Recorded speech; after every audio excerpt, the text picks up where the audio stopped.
अस्सलाम वालेकुम प्यारे viewers, welcome to my channel. उम्मीद करती हूँ कि आप सब खैरियत से होंगे। जैसे कि पोस्ट के लिए मैंने आप लोगों को इन्फॉर्म कर दिया था कि मैं कमेंट्स रिस्पांस की वीडियो नंबर 50 जो है वो मंडे या ट्यूसडे को अपलोड करूँगी, क्योंकि रिलेटिव में शादी थी और वो अटेंड करना भी ज़रूरी था, जिसकी वजह से मैं 3-4 दिन बहुत ही ज़्यादा मसरूफ़ थी।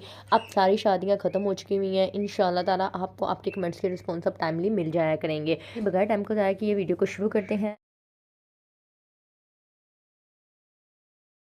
नेक्स्ट है, बैंक वाले हमारे अकाउंट की स्टेटमेंट अपनी मर्ज़ी से निकाल सकते हैं। जी बिल्कुल निकाल सकते हैं, जब मर्ज़ी जैसे मर्ज़ी, और इवन के क्लोज अकाउंट की भी स्टेटमेंट निकाल सकते हैं। और उनको किसी चीज़ की स्टैंप वगैरह या साइन वगैरह की ज़रूरत नहीं होती। वो सिस्टम से जब चाहे प्रिंट निकाल सकते हैं, उनके पास एक्सेस होती है। पहले से अकाउंट हो या न्यू ओपन करना हो, पेरेंट्स अपने अकाउंट ये लिखवा सकते हैं कि मेरी डेथ के बाद मेरा ये अकाउंट बेटा या बेटी को मिलेगा या यूज़ करना होगा। नहीं, ऐसा नहीं होता। ये डेथ सर्टिफिकेट, इनके डेथ होने के बाद ही सक्सेशन सर्टिफिकेट के थ्रू या उस अकाउंट में मौजूद बैलेंस के थ्रू ही डिसाइड किया जाता है कि ये पैसे किसको मिलने हैं। इसके ऊपर भी मैंने डिटेल में वीडियो बनाई हुई है डिसीज अकाउंट की, आप वो चेक कर लें। नेक्स्ट है जी, या न्यू जॉइंट अकाउंट खोलें, मैं और वाइफ माई डॉटर 3 मेंबर, जिसका फर्स्ट नेम मैं बनूँ। ये आपकी अपनी मर्ज़ी है। अगर आपने मज़ीद जॉइंट अकाउंट, और अगर ये चीज़ आपने उनको बता दी ना कि आपने ये चीज़ की है, मैं अपना पहला नेम रखना चाहता हूँ, तो ये वो कभी भी आपका अकाउंट नहीं खोलेंगे, क्योंकि 3 लोगों का जॉइंट अकाउंट ओपन करना एक बहुत लंबी जो है समझने के प्रोसीजर होता है। आप पहले उनसे जाके कहें सिंपली कि आपने मेरा ये अकाउंट खोला है, ठीक है, मैं इसमें भी पैसे ट्रांसफ़र कर दूँगा, और मैं चाह रहा हूँ कि 5 मिलियन जो है ना वो मैं कुछ पैसे जो है ना वो मैं अपनी बेटी के अकाउंट में भी करूँ। तो मेरा जो है, या तो आप अपनी बेटी के साथ जॉइंट अकाउंट ओपन करवा लें और पहला नाम जो है वो अपना रखवा लें, उनको बता दीजिएगा। और अगर आपने तीनों का मज़ीद एक अकाउंट ओपन करवाना है, तो आप अपनी वाइफ का और बेटी के साथ जॉइंट अकाउंट ओपन करवाएं, पहला नाम अपना रखवाएं, और जब अकाउंट खुल जाएगा तो बाद में बेशक अपनी बीवी के साथ बंद करवा दें। लेकिन अगर पहले ही आपने स्टाफ को बता दिया तो वो कभी भी आपका ये तीसरा अकाउंट ओपन नहीं करेंगे, कोई ना कोई बहाना लगा देंगे, क्योंकि इसका प्रोसीजर बहुत लेंथी होता है। जॉइंट अकाउंट में प्राइमरी होल्डर को ही मोबाइल ऐप मिलती है। अगर बाकी मेंबर यूज़ करना चाहें तो यूज़र नेम और पासवर्ड के साथ कर सकते हैं, वो आपकी अपनी मर्ज़ी। अगर आप अपनी रिस्पॉन्सिबिलिटी पे उनको यूज़र नेम, ID, पासवर्ड वगैरह दे सकते हैं तो आप दे सकते हैं। नेक्स्ट है जी, होल्डर के फिंगर स्कैम लगेंगे मोबाइल ऐप पर।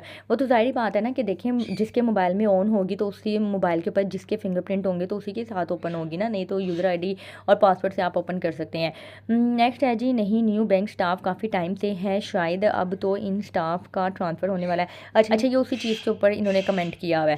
नेक्स्ट है जी, हमारे नियर जो बैंक है उसका सिक्योरिटी गार्ड लोगों को बैंक अंदर जाने से पहले पूछता है, हाँ भाई क्या काम है आपका, क्या काम है, कुछ लोगों को वापस भेज देता है। ये काम नहीं होगा, बैंक के अंदर नहीं जाने देता। जी बिल्कुल ऐसे ही है, क्योंकि आजकल जो है ना वो रॉबरी वगैरह बहुत ज़्यादा हो गई है और रश वगैरह भी ज़्यादा होता है, और सम टाइम अंदर से भी इंस्ट्रक्शंस मिली हुई होती हैं कि ये सर्विस अनअवेलेबल है, अगर इस सर्विस से रिलेटेड कोई कस्टमर आए तो उसको बाहर से ही भेज दीजिएगा। नेक्स्ट है, मुझे इस बात की अभी तक समझ नहीं आई, सैम्पल मुझे कोई थर्ड पर्सन UBL का चेक सिग्नेचर करके फुलफ़िल कर दे 10,000 का, मैं वो चेक अपनी UBL मोबाइल ऐप में स्कैन करके डिपॉजिट कर लूँ, फिर मैं वो चेक हुमा उस्मान को दे दूँ, आपके साथ तो स्कैम हो जाएगा। आपको कैसे पता लगेगा कि चेक पहले से? देखें, अगर आप किसी को चेक देते हैं जिसका आपको पता है कि ये डिसऑनर हो जाएगा, तो वो बंदा आपके ऊपर केस करवा सकता है, ठीक है। तो इस वजह से इस तरह की हरकत कोई भी नहीं करता है। अगर आप इस तरह की हरकत करेंगी तो अगला बंदा जिसके अपने पास वो चेक होगा, वो उस चेक के भी हाथ पे आपके ऊपर FIR दर्ज करवा सकता है। नेक्स्ट है जी, मैम ने ये अकाउंट बनवाया है, आप पहले सवाल ये है कि ये मैं किसी से अपना UBL ऐप से पाकिस्तान में UBL को पैसे ट्रांसफ़र करूँगा तो उस पर चार्जेस होंगे क्या? और दूसरा सवाल ये है कि मैं अपना UBL ऐप सऊदी अरेबिया में यूज़ कर सकता हूँ प्लीज़ गाइड मी। जी बिल्कुल, आप वहाँ पे यूज़ भी कर सकते हैं, और दूसरा आप इसमें से फ़ंड ट्रांसफ़र कर सकते हैं, कोई ऐसा मसला नहीं है। आप पाकिस्तान में HBL को पैसे बिल्कुल ट्रांसफ़र कर सकते हैं, क्योंकि अकाउंट तो आपका यहाँ पे है ना। आप बेशक सऊदीया में हो या जहाँ पे भी हो, आपका अकाउंट तो पाकिस्तान में खुला हुआ है ना, तो आप कहीं पे भी किसी को भी फ़ंड ट्रांसफ़र कर सकते हैं। जैसे जैसे आपने बताया था बैंक जाकर बात की, वो तो बहुत माइंड कर गए कि आपको कौन बेवकूफ़ बना रहा है। मैंने कहा मेरी वाइफ को प्राइमरी होल्डर क्यों किया? बोले आपकी वाइफ का स्मॉल नेम था, स्पेलिंग ऐसे कैसे के लंबा नेम हो वो क्या प्राइमरी होल्डर नहीं बना सकता? मैंने कहा था आप मेरी वाइफ वाइफ को फर्स्ट मेंबर के, ताकि आपको अपनी परफॉर्मेंस का होगा। आपने जाके डायरेक्ट क्यों बोला? आप ज़ाहिर बात है चोर को जाके चोर बोलेंगे तो वो मानेगा कि मैंने चोरी किया, बल्कि वो और गुस्सा कर जाएगा। तो ज़ाहिर बात है कि आप अगर उसको जाके डायरेक्ट बोलेंगे कि हाँ भाई आपकी ये गेम है, तो वो तो आपसे ज़ाहिर बात है कि इस तरह से ही बिहेव करेगा। और ये लंबे चौड़े स्पेलिंग का कोई मसला नहीं होता। फर्स्ट नेम सेकंड नेम जो भी हो, आप जितने मर्जी स्पेलिंग के साथ जॉइंट अकाउंट ओपन करवा सकते हैं। आप खुद सोचें, अगर नाम ही दोनों के लंबे होते तो फिर किसका होता? अगर आपका भी नाम इतना ही लंबा होता और उसका भी, आपकी वाइफ का भी नाम इतना ही लंबा होता, तो क्या ये जॉइंट अकाउंट ओपन ना करते? तो ये सारी गेमें हैं और आप ये कस्टमर्स को पागल बना देते हैं। तो ज़ाहिर बात है कि आप जाके उनके मुंह पे उनको सच बताएंगे, तो उन्होंने तो आपको यही करना है। नेक्स्ट है, और मेरी वाइफ नो एजुकेशनल है, सिग्नेचर भी नहीं थे और प्राइमरी होल्डर है वाइफ मेरी। मुझे तो ये काम पक्का नहीं लग रहा है।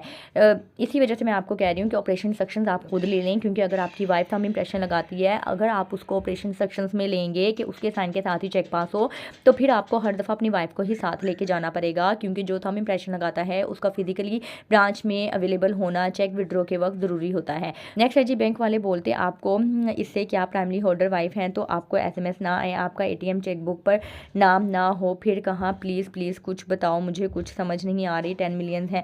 देखिए आपके 10 मिलियन जाते कहीं पे भी नहीं है, उन्होंने सिर्फ परफॉर्मेंस की वजह से इस तरह से किया है, मसला कोई भी नहीं है। जैसे कि मैंने आपको बताया कि आप अपने इंडिविजुअल अकाउंट में पैसे रखें, ठीक है, आपने वहाँ पर अपनी परफॉर्मेंस बनाए रखें, अपने अकाउंट स्टेटमेंट बनाए रखें और 2-4 मिलियन लेके अपने जॉइंट अकाउंट में ट्रांसफ़र कर दें, तो कोई ऐसा मसला नहीं है। नेक्स्ट है जी, 5 मेंबर जॉइंट अकाउंट खोलवाने जाएँ तो कस्टमर नहीं, 4 से ज़्यादा नहीं जॉइंट अकाउंट खुलवा सकते। नेक्स्ट है जी, किस एक मेंबर को प्राइमरी होल्डर बनाना चाहिए, या फिर बैंक वाले अपनी मर्जी से जिसको प्राइमरी होल्डर बनाए, या फिर जिसका सबसे छोटा नेम होगा। नहीं, ऐसे नाम वाला या स्पेलिंग वाला कोई सीन नहीं होता। मैंने आपको बताया कि वो आपको पागल बना रहा है। दूसरी चीज़ कि कुछ बैंक वाले होते हैं जो आपसे पूछ लेते हैं कि पहला नाम किसका आना चाहिए, और कुछ बैंक वाले खुद ही ओपन कर देते हैं। तो बेहतर यही है कि आप उन्हें बता दें कि पहला नाम इसका हो। नेक्स्ट है, मुझे थोड़ा इन क्वेश्चंस के जवाब जल्दी चाहिए हों भी, वीडियो में मैं मैनुअली रिप्लाई में नहीं समझ आती। ठीक है, मैंने वर्बली आपको सब कुछ बता दिया है, सिर्फ ये कमेंट के रिप्लाई में बताओ जॉइंट अकाउंट में जिसका छोटा नेम कम स्पेलिंग वाला हो उसको प्राइमरी होल्डर बनाया जाता है क्या? नहीं, ऐसा कुछ भी नहीं है। नेक्स्ट है जी, अस्सलाम वालेकुम माय डियर रिस्पेक्टेड मैडम। वालेकुम अस्सलाम। मेरा बैंक अकाउंट 2020 से मेरी मदर के बिहाफ से ओपन हुआ है, अब न्यू ओपन खोलें, बैंक के पास वही इनकम प्रूफ तो है, उसी पर न्यू ओपन होगा क्या? उसी इनकम को दोबारा निकाल के अटैचमेंट कर लें कि अम्मी को फिर साथ ले जाना पड़ेगा? आप नहीं, देखें जिसका अकाउंट है ना, अब बेबी अंबर आपने अपना इंडिविजुअल अकाउंट ओपन करवाना है और सोर्स ऑफ इनकम आपकी वालदा का है, तो फिर आपको मीन के करंटली दोबारा लेके जाना पड़ेगा, क्योंकि बायोमेट्रिक होगी फंड प्रोवाइडर की भी और आपकी। और अगर आपका अपना सोर्स ऑफ इनकम है तो फिर आप अपना सोर्स ऑफ इनकम दोबारा से देंगी। अब मुझे क्लियर नहीं ना पता कि आपकी मदर के बिहाफ पे आपका कोई माइनर अकाउंट ओपन हुआ है या आप 18 साल से ज़्यादा उम्र की हैं, आपने अब अपना अकाउंट ओपन करवाना है, तो क्वेश्चन आपका ना क्लियर नहीं है। नेक्स्ट है, बैंक वाले के किसी एक का अकाउंट हो, आगे उनको पता लग सकता है कि इनकी फैमिली मेम्बर में से किस किस अकाउंट बैंक है, husband wife son daughter sister brother. ऐसा नहीं होता, अगर आपका एक का अकाउंट है तो बाकियों का वो नहीं पता कर सकते। यूबीएल की मोबाइल ऐप 1 साल पहले कोई लॉगिन टाइम इशू आया था, मैंने ऐप अनइंस्टॉल कर दी थी। 2025 में एक और यूबीएल अकाउंट भी ओपन हुआ है। अब मोबाइल ऐप यूज़ करनी हो तो क्या ओल्ड अकाउंट या न्यू अकाउंट की कौन सी डिटेल्स ऐड करनी होंगी? एटीएम आपका जो करंट डेबिट कार्ड होगा ना, आप उसके साथ पहले तो लॉगिन करके देखें और फॉरवर्ड पासवर्ड में जाए। अगर वहाँ पर डिटेल एंटर करेंगे, वहाँ पर आपने अपनी लेटेस्ट जो भी आपकी एक्टिव करंट डिटेल है वो आपने एंटर करनी है। अगर आपको यूज़र आईडी और पासवर्ड रीसेट हो जाता है तो वेल एंड गुड, नहीं तो आप साइन अप करके देख लें। नेक्स्ट है जी, आप मुझे full A to Z complete clear करें कि प्राइमरी होल्डर सेकेंडरी होल्डर में फ़र्क, प्राइमरी को क्या क्या फैसिलिटी मिलती है। प्राइमरी और सेकेंडरी का सच एस कोई वो नहीं होता। प्राइमरी को SMS डेबिट कार्ड के ऊपर नाम प्राइमरी अकाउंट होल्डर का होता है, ठीक है। जो मेन अकाउंट होता है वो प्राइमरी अकाउंट होल्डर का होता है, यानी कि जैसे ही अकाउंट ओपन करेंगे उसके लिए आपको अकाउंट सर्च करवाने के लिए प्राइमरी अकाउंट होल्डर का ID कार्ड नंबर देना होगा। उसका ID कार्ड नंबर देंगे तो आपका अकाउंट शो हो जाएगा, ठीक है। इसके अलावा अगर आपने अकाउंट ऑपरेशनल इंस्ट्रक्शंस में कुछ कुछ मेंशन करना है तो उसमें लाजमी नहीं है कि प्राइमरी अकाउंट होल्डर का साइन करना लाजमी है, आपकी अपनी मर्जी, आप जिसके मर्जी साइन से करवा सकते हैं। मेरा मुकम्मल करंट अकाउंट है, एक और करंट अकाउंट चाहिए, तो यूबीएल में दूसरे नंबर पर कौन सी अच्छी प्रोडक्ट है करंट में? देखें, यूबीएल में जो दूसरी करंट प्रोडक्ट्स है ना, वो समझ लें कि इंडिविजुअल्स के अकॉर्डिंग नहीं है। फीमेल के लिए रूज अकाउंट है और सीनियर सिटीज़न के लिए अकाउंट है, ज़िंदगी अकाउंट है। इसके अलावा करंट अकाउंट में पेंशनर्स के लिए अकाउंट है। जो मेन अकाउंट है ना, वो आपका समझ लें कि ये मुकम्मल करंट अकाउंट ही है, बाकी अकाउंट्स स्पेसिफिकली पर्सनस के लिए हैं। बैंक वालों की कंप्लेन करनी पड़े तो बैंक हेल्पलाइन पर करें या स्टेट बैंक ऑफ पाकिस्तान में कंप्लेन करें तो जल्दी एक्शन लिया जाएगा। नहीं, आप बैंक की हेल्पलाइन पे कर दें, एक्शन लिया जाएगा। अगर नहीं लिया जाएगा तो फिर आप दूसरी जगह पे कंप्लेन कर सकते हैं। मेरा पाकिस्तानी करेंसी में पाकिस्तान के यूबीएल बैंक में अकाउंट है, वीज़ा कार्ड है। मैं 20 दिन के लिए दुबई जाना चाहता हूँ। दुबई में एटीएम पर 500 विड्रॉ करूँ तो पाकिस्तानी अकाउंट से कितने पैसे कट होंगे? पाकिस्तानी अकाउंट की चेकबुक भी दुबई के अकाउंट से विड्रॉ हो सकती है? नहीं, चेकबुक के ज़रिए तो आप विड्रॉ नहीं करवा सकते। हाँ, आप एटीएम कार्ड के ज़रिए विड्रॉ करवा सकते हैं, और वो फिर ज़ाहिर बात है कि 0.3 या 0.6% चार्जेस भी हिट होते हैं अगर आप फॉरेन करेंसी पेमेंट करते हैं। इसके अलावा जो कन्वर्जन चार्जेस होंगे ना, वो भी आपके कट होंगे, तो डबल चार्जेस आपको हिट होते हैं। दूसरा, बाहर जाने से पहले आपने हेल्पलाइन पे कॉल करके बताना है कि मैं इतने दिन के लिए अब्रॉड जा रहा हूँ और वहाँ पे मेरा डेबिट कार्ड यूज़ होगा, क्योंकि अगर आप बैंक को बगैर इंटीमेट किए चले जाते हैं और अब्रॉड में आपका कार्ड यूज़ होता है तो बैंक वालों के पास एक अलर्ट होता है, यानी कि उनके पास एक सिस्टम होता है जहाँ पे अलर्ट शो हो जाते हैं कि ये कार्ड पाकिस्तान में इस्तेमाल हो रहा था, अब सडन जो है वो अब्रॉड में इस्तेमाल होने लग गया है, और वो सिक्योरिटी रीज़न की वजह से आपका कार्ड आर्जी तौर पे बंद करवा देते हैं, जिसकी वजह से कस्टमर को बाहर फिर बहुत सी मुश्किल का सामना करना पड़ता है, क्योंकि बाहर फिर पाकिस्तान का नंबर भी उनका प्रॉपरली चल नहीं रहा होता जिसके ज़रिए वो कॉल करें। तो आपने अब्रॉड जाने से पहले लाजमी अपने बैंक की हेल्पलाइन पे कॉल करना है, उनको इंटीमेट करना है कि आप मेरा ये स्टेटस जो है वो अपडेट कर दें कि मैं इतने दिन के लिए इस कंट्री में जा रहा हूँ, वहाँ पे मेरा डेबिट कार्ड इस्तेमाल हो सकता है। नेक्स्ट है जी, बैंक वालों की अगर कंप्लेन करनी हो तो गुस्सा बहुत ज़्यादा आएगा, माइंड भी करेंगे, ये वो कहेंगे हमारे अकाउंट की इन्फॉर्मेशन आउट ना करेंगे, अपनी मर्ज़ी से कुछ ऐड रिमूव मोबाइल एड्रेस। नहीं, ऐसा कुछ भी नहीं होता। आप कंप्लेन करें, कंप्लेन करेंगे तो कंप्लेन के अगेंस्ट वो इस तरह की कोई भी हरकत नहीं कर सकते हैं। अब देखो, वाइफ प्राइमरी है, wife and my name chequebook पर वाइफ एंड माई नेम है, एटीएम सिर्फ मेरे नाम का है, अकाउंट ऑपरेटर में चेक सिर्फ मेरे सिग्नेचर से विड्रॉ होती है। अब इसमें मेरे बाद वाइफ को प्राइमरी होल्डर तो हाँ, मगर अपने आप अकाउंट ऑपरेटर तो नहीं मिलनी, तो क्या क्या करना पड़ेगा? डॉक्यूमेंट क्वेश्चन की मुझे कुछ समझ नहीं आई कि आप नेक्स्ट में क्या पूछना चाह रहे हैं। ठीक है, अगर पहला नाम आपकी वाइफ का आ गया, दूसरा आपका आ गया, चेकबुक में भी ऐसा है, एटीएम कार्ड मिल गया हुआ है, और अकाउंट ऑपरेशन सेक्शन आपने सिर्फ अपने साइन की ले ली हुई है, ठीक है, और इसके अलावा आपने लिखा हुआ है कि मेरे बाद वाइफ को प्राइमरी होल्डर तो हाँ, मगर अपने आप अकाउंट ऑपरेटर तो नहीं। अकाउंट ऑपरेशन सेक्शन जो है वो दोनों की रजामंदी से ही चेंज होते हैं, ऐसे नहीं चेंज होंगे, तो जब भी चेंज होंगे आपको पता लग ही जाएगा। नेक्स्ट है, प्लीज़ मैंने जो भी क्वेश्चन किए हैं संडे को पूरा रिप्लाई करना मैंने कर दिए हैं। जॉइंट अकाउंट हस्बैंड वाइफ दोनों की एक टाइम या वैसे डेथ हो जाए तो उनकी डॉटर सन के पैसे मिलेंगे जॉइंट अकाउंट से, या मेरे डिसीज अकाउंट की वीडियो देख लें, उसमें आपको क्लैरिफाई हो जाएगा कि किस तरह से ये केस होता है। नेक्स्ट है जी, मैंने यूबीआई मुकम्मल करंट अकाउंट ओपन करवाया है, लेकिन मेल आई है कि your request for removal of zakat exemption. नहीं, ज़कात एग्जाम्पशन तो हो ही नहीं सकती ना। देखें, ज़कात एग्जाम्पशन सेविंग अकाउंट के लिए होती है, करंट अकाउंट के लिए नहीं होती, तो आप इस मैसेज को इग्नोर कर दें। में से 1 लाख पे 11% का प्रॉफिट कितना होगा? काइंडली आंसर देना। 1 लाख के ऊपर 11% के अकॉर्डिंगली इसका प्रॉफिट होगा 11,000 होगा 1 साल का, और 1 महीने का होगा तकरीबन कोई 900 कुछ का, ठीक है। और अगर आप टैक्स कट करेंगी तो वो ऑलमोस्ट रह जाएगा कोई 600-650 रुपये। नेक्स्ट है जी, अस्सलाम वालेकुम अस्सलाम, यूबीएल लेटेस्ट प्रॉफिट रेट क्या है सेविंग अकाउंट के? काइंडली अप्लाई कर दें। 11.50% है। अच्छा जी मैम, मेरा यूबीएल सेविंग अकाउंट है, हर मंथ को जब मैं प्रॉफिट निकालता हूँ तो मेरे अकाउंट से 2,000 कट जाते हैं। मैनेजर को बहुत बार बोला है, कहता है कि हम नहीं काटते, ये स्टेट बैंक ऑफ पाकिस्तान की तरफ से काटा जाता है, क्या वो सच बोल रहे हैं? और चेक पे पैसे निकालते हों तो एटीएम से नहीं? प्लीज़ रिप्लाई करना मैम। जी बिल्कुल ऐसा ही है, अगर आप नॉन फाइलर हैं तो आपके प्रॉफिट का 35% टैक्स कट हो जाता है, और अगर आप फाइलर हैं तो 15%, यानी कि 15% टैक्स कट होता है। यानी कि अगर आपको 100 रुपये प्रॉफिट मिल रहा है, अगर आप नॉन फाइलर हैं तो 100 रुपये में से 35 रुपये कट होके आपको सिर्फ 65 रुपये मिलेंगे। अगर आप फाइलर हैं तो 100 रुपये में से 85 रुपये मिलेंगे और 85 रुपीज़ मिलेंगे और 15 रुपये कट हो जाएंगे। ठीक है। नेक्स्ट है जी, can witness be your father और ब्रदर। जी बिल्कुल, कुछ मैं तो ले लेती थी, जब मैं ज़कात एग्जाम्पशन के फॉर्म लेती थी तो मैं एक्सेप्ट कर लेती थी और अपने साइन कर देती थी। तो ये डिपेंड करता है कि स्टाफ कैसा है। अगर आप दे देते हैं, दे के देख लें, अगर हो जाता है वेल एंड गुड, नहीं तो आप किसी दूसरे की दे दीजिएगा विटनेस।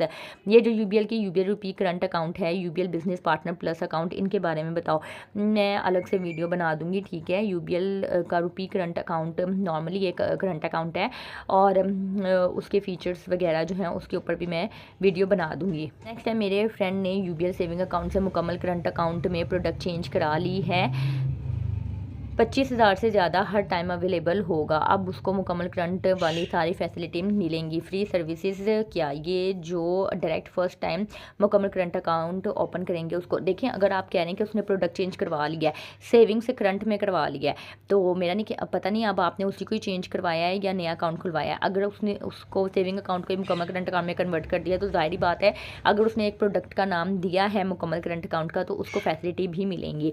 मैडम, मेरा सवाल है कि जब कोई अपना बैंक अकाउंट ओपन करवाता है और सोर्स ऑफ इनकम किसी रिश्तेदार का या किसी दोस्त का देता है और बैंक स्टाफ सिफारिश से अकाउंट ओपन कर दें, तो बाद में उसके लिए कोई प्रॉब्लम होती है क्या?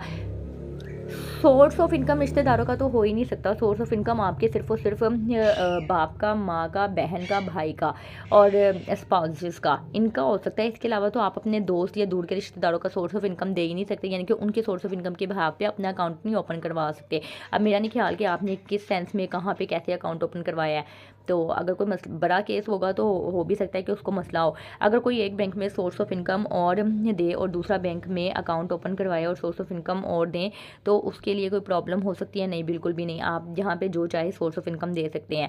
अस्सलाम वालेकुम। वालेकुम अस्सलाम। यूबीएल के सेविंग अकाउंट का रेट क्या है? 11.50%। जॉइंट अकाउंट में बैंक से स्टेटमेंट सिर्फ प्राइमरी होल्डर ले सकता है या कोई मेंबर? ये डिपेंड करता है, ये आपके अकाउंट ऑपरेशन सेक्शन पर डिपेंड करता है। अगर सिर्फ आपके साइन से चेक पास होता है तो आप साइन करके स्टेटमेंट निकलवा सकते हैं। नेक्स्ट है जी, आप प्लीज़ फिर बैंक में जाएं, हमें आपके साथ जाकर अकाउंट खुलवाना है, आप पर ट्रस्ट है, बस हमने आपके पास आकर अकाउंट खुलवाना है। जब जा रही हो फिर? अच्छा, ये तो अब नहीं पता मैं कब जा रही हूँ, लेकिन अब मेरी शादी हो चुकी हुई है तो मैंने जॉब छोड़ दी है। मेरे अब्बू के इस अकाउंट में पूरे 43 डेज़ 8 लाख बैलेंस रहा है, मैरिज थी, सारा पैसा निकाल लिया है, एवरेज बनेगा? जी बिल्कुल, आपने बिल्कुल सही कैलकुलेशन की है। 1376 दिन की आपकी एवरेज बैलेंस मेंटेन हो गई है। अब नेक्स्ट है जी, क्या ये मुकम्मल करंट अकाउंट एक बंदा सेम ब्रांच में, सेम बैंक में 2 मुकम्मल करंट अकाउंट ओपन करवा सकता है? एक आप अमीन में करवा लें यानी कि इस्लामिक ब्रांच में, एक आप जो है वो नॉर्मल करवा लें। नेक्स्ट है जी, यूबीएल मोबाइल ऐप से new ATM card order time, ATM card पर नेम का ऑप्शन होता है, अपनी मर्जी से नेम लिख सकते हैं, अकाउंट नेम से डिफरेंट नहीं, ऐसा नहीं होता। आपका अकाउंट टाइटल जो होगा आपने वही एटीएम कार्ड के ऊपर लिखना होता है। ठीक है। एटीएम कार्ड के ऊपर जो करैक्टर्स होते हैं ना, वो 19 करैक्टर स्पेसिस के साथ आप मेंशन कर सकते हैं। यानी कि अगर आपका नाम बहुत लंबा है, जैसे मोहम्मद फारूक और आगे कुछ भी, तो आप मोहम्मद का एम शॉर्ट फॉर्म में लिख लें और बाकी अपना पूरा नाम लिख लें ताकि आपके 19 करैक्टर्स कंप्लीट हो जाए। नेक्स्ट है, यूबीएल में न्यू विदा प्रीमियम प्लस डेबिट कार्ड, इसके फीचर्स क्या हैं? इसकी वेबसाइट पे जाके मैं इसके जो है वो आप फीचर्स देख सकते हैं।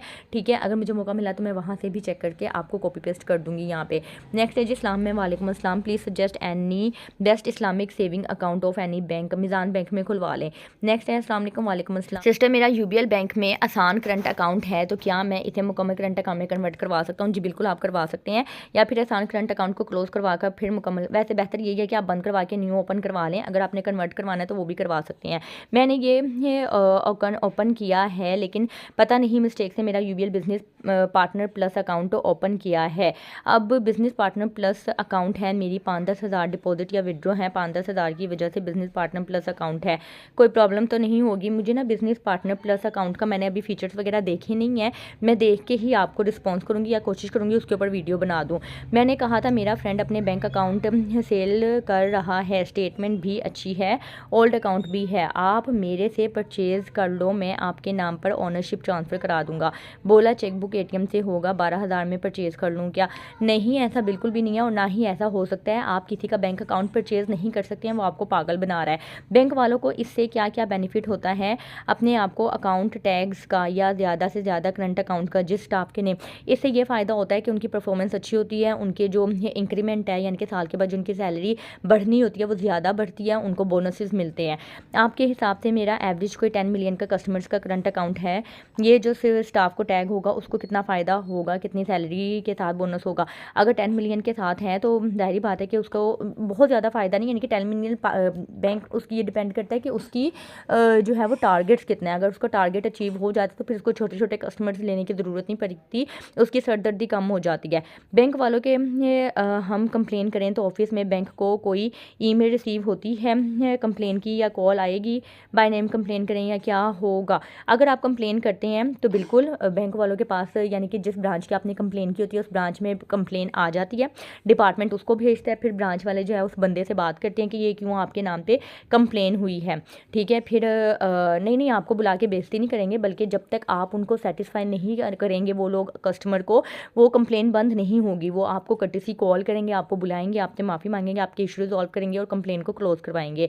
मुझे बस अब आपकी संडे वीडियो का इंतज़ार है। सारे क्वेश्चन क्लियर कर दीजिएगा। जी बिल्कुल मैंने कर दिया है, बहुत शुक्रिया।